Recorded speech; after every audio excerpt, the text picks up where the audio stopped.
Well,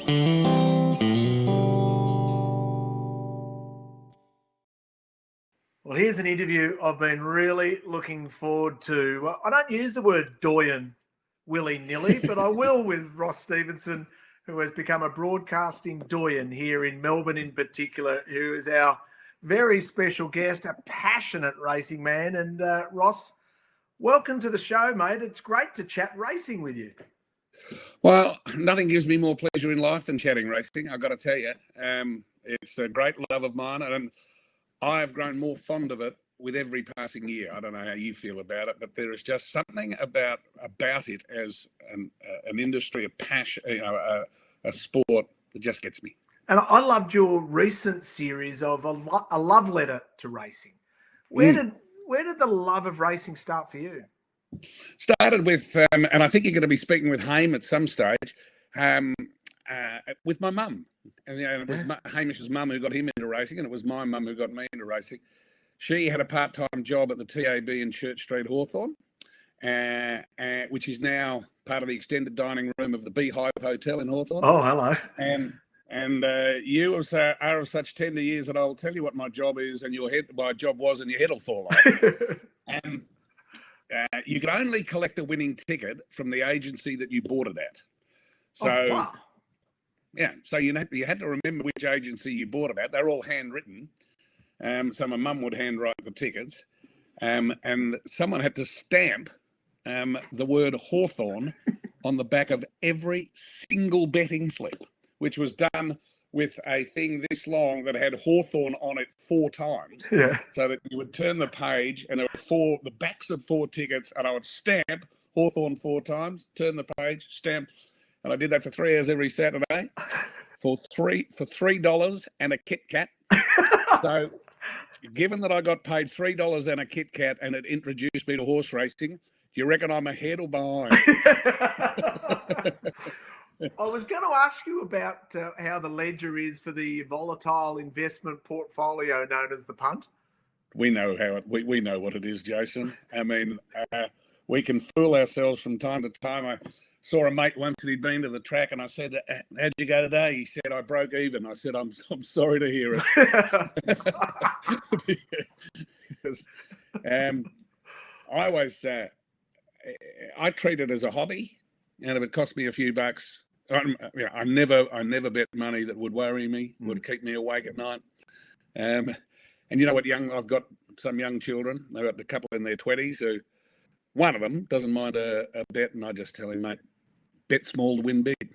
Yeah, I think that's a great philosophy, because even if you're having a losing day, I sense that you still love the sport. Is it the animal, or is it the stories around? For a lot of people, it's the animal, but no, I'm a city boy. For me, I tried to distill it, Richo, down to this. I reckon it is this: racing people are never boring. Yeah. That's what I like about it.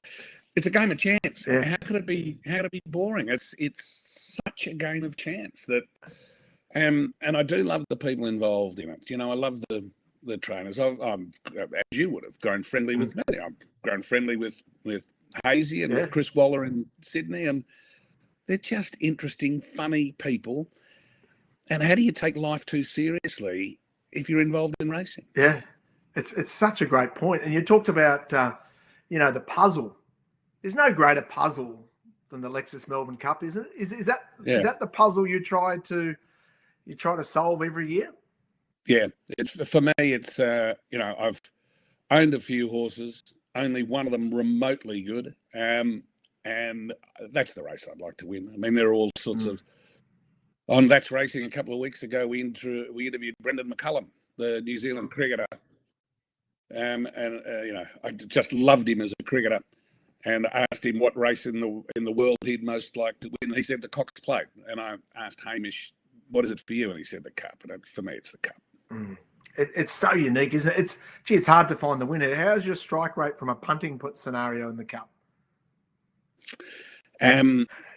Not bad early. I don't know what I was a much better punter when I was young because I put more time into it. Right. And I was actually quite successful. Now I'm quite hopeless. But my most success came, you'll remember the year when I tell you the winner, but anyway, I was on radio in the morning, and our sports guy was Kevin Bartlett, the great AFL footballer. Love him. And he was with us. We were on 3AW, was on 1278. And someone rang me up and said, you know that Kevin's leaving you. He's going to go and work for a radio station called Magic 693. And I thought, that's interesting. He's free. No worries. I love Kevin, but he's free to do it. But that was on Cup Eve. So on Cup Day, when Kevin came to do his sports segment, I said, hey, Kev, don't forget to ask me what my tips are in the Cup. So he gets to about 7:29. We're going to the news. Oh, he said, on Ross, what's your tip for the Cup? And I said, Kevin, 693, Magic. He looked at me, and his face, he's crestfallen. Oh, my God, Ross knows. Jean Paris Lane Umpala. No way. Had it twice. Umpala was 100 to 1, I think. I was going to say. Yeah. It paid 3,500. I was filthy. Because it was, 20 to 1, 9 to 1, 100 to 1, something like, is that about right? Yeah. I'm going, geez, that's a bit light on. And a week later, I read in the paper, some woman who's never had a bet on the Cup before dreamt the trifecta numbers and had it 50 times.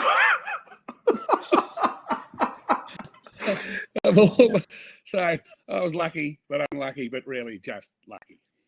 I'm looking at the books. Obviously, racing books must be front and centre there. Yeah, I'll just turn around if that doesn't disrupt things too much. And I'll read them over my shoulder to you. I have an ancient journal called the Melbourne Cup. I've got a modern journal called the Melbourne Cup. I've got a book called Winners of the Melbourne Cup. I've got a book called the Melbourne Cup. I hadn't quite noticed I had such a fixation. I've got The Master by Liz Carline. And I've got loads of other racing books. I don't know where they are. However, I do have the Benson and Hedges Book of Racing Colours from 1973, which cost me a fortune. But I wanted to ask you a question about racing books. Have you read Gerald McNair's book, Something for the Pain? No, please. Tell us about it. I read an article in the New York Times last year or the year before, the opening paragraph of which said, the next winner of the Nobel Prize for Literature may well be tending bar at his local golf course in Western Victoria. It's a fellow called Gerald McNair, who's a fiction writer, born in Coburg, educated at De La Salle College. And, I'm a fellow De La Salle boy. Are you really? Yes. Yeah. Well, he now tends bar at Garoque Golf Club in Western Victoria. And he would be nominated for many, many works of fiction. He has written one book, non-fiction book, and it's about his passion in life, which is for horse racing.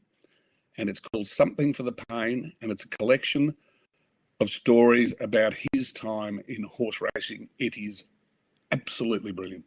Oh, the Murnane family at De La Salle, he'd be related to Peter Murnane, who was a premiership player for Hawthorn.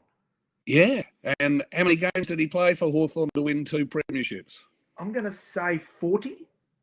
I think 70-something. Really? 70-something games for 2 premierships. I think there is a link between those 2 families, but Something for the Pain, Richo. It's just beautiful. And it's not pain. It's just the most magnificent thing going around. Mate, I hope you're surviving COVID.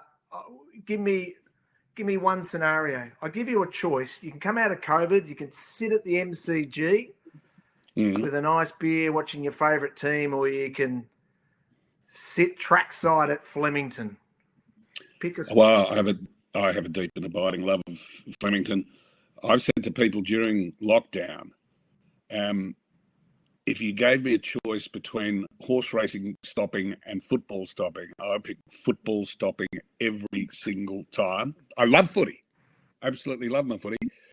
But I reckon that racing has done so much to sustain us during lockdown that it ought to be a year 12 subject. Hallelujah. And yeah. I love That's Racing, mate. Congratulations to you and Haim. You've done a brilliant job with that. You know what? Just showing the great part of racing. Yeah, well, he's just a delightful person to work with.